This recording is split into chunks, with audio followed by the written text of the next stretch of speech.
grandma got run over by a reindeer walking home from our house Christmas Eve. You can say there's no such thing as Santa, but as for me and Grandpa, we believe. That brings back so many memories of Christmases growing up when I was a little kid. That was my grandma's favorite song, and my grandma was the one that I talked about who was my mentor all growing up. And it's interesting to think about how life changes. I lost my grandma 2 weeks before I graduated from high school, and holidays changed. She was the rock for our family, and I remember always getting up in the morning. My mom loves Christmas, so she always did a really amazing job with decorating and going out of her way to do so much for us, stuff that we didn't even appreciate as kids.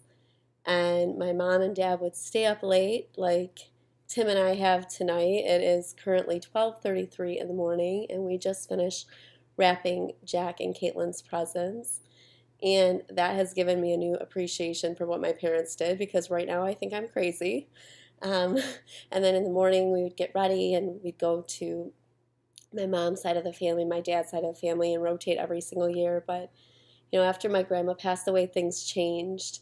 And then that was in 1999. And then in 2008, my dad passed away, and again, things changed. And then we moved away to this island, and we had just gotten married, and so things changed again. And I was on Facebook earlier observing what things people were writing, and whether it's kids moving away and starting their own family or the passing of a loved one.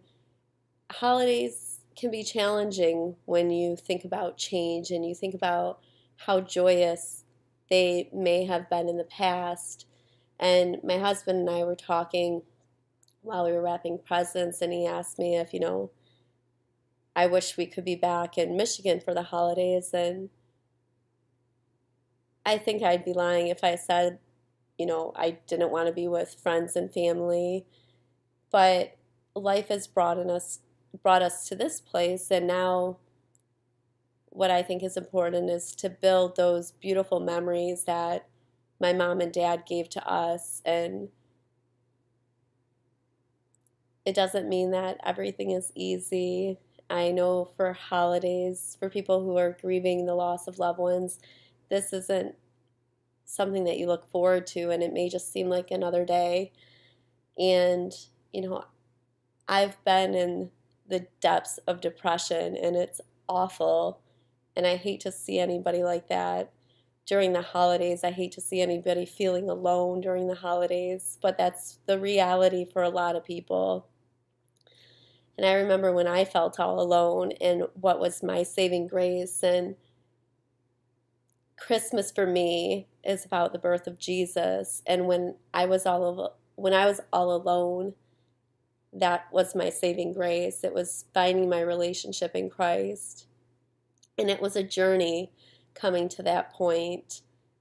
And everybody is entitled to that journey, which is why I will never try to push my faith on other people. I know how healing my faith has been to me, but I also know what the journey was that I had to go through before I came to the place where I was willing to welcome that into my life. For me, looking back through all of those holidays, my cat just knocked over a glass. Looking back through all of those holidays and all of that change, now I look back, and the one thing that remained constant through all of that was the love of Christ. And even though I hadn't accepted it, it was there for me, just waiting for me to receive that into my life. So that's what I have to say this morning at 12:36 a.m. And I am wishing you love, forgiveness, wellness, healing on this Christmas. That's all I've got to say tonight. I wish you a very Merry Christmas if you celebrate. If you don't, I just wish you a beautiful day. Lots of love to you.